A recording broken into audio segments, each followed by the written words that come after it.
Nah yang pijut. Maka tu alu bentuk. Maka ada kat tu piu-piu. Nah yang pijut, nah yang gendut. Nah yang panjang, nah yang panjang. Mamanya panjang bandung, anak cocok je. Makuna kampung ini kulit dengan desa-desa renong.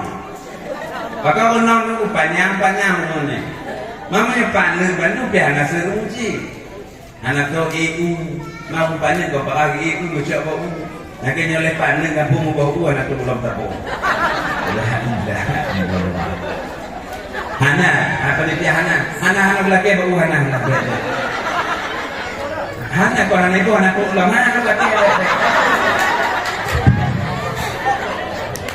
Kalau itu enggak anak lelaki kamu, cuma kadang berpingat dia berdua kadang-kadang.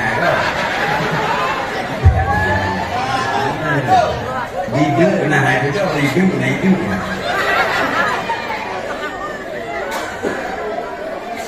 Maka ada perbedaan yang terpegang dengan kuno, maka terciptalah dua insan manusia yang saling mencintai, yang saling melengkapi. Kadang-kadang dalam cintanya ada juga rasa benci yang dinamakan dengan suami istri.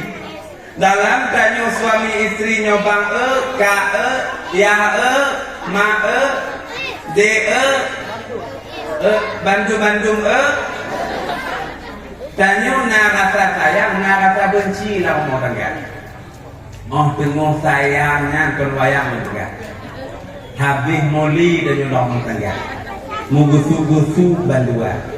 Mana cuci sayang-sayang tapi benar si lukok tiga kau. Mukok li sayang di, mukok li sayang di.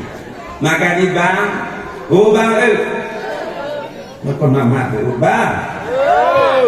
Monya tengah mukok ngomong bang mudah dah buat. Tabuh lagi pagi. Tu pagi tunggu ngejak pakat jalan-jalan. Ngejak pakat jalan-jalan. Baik pakai motor. Pakai Honda. Kurna ke polisi tidur lah. Balap ni dia balap kata dulu. Dia.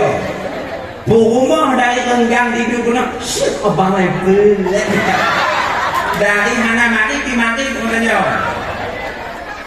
Anak seperti Bandung Jawa tengok.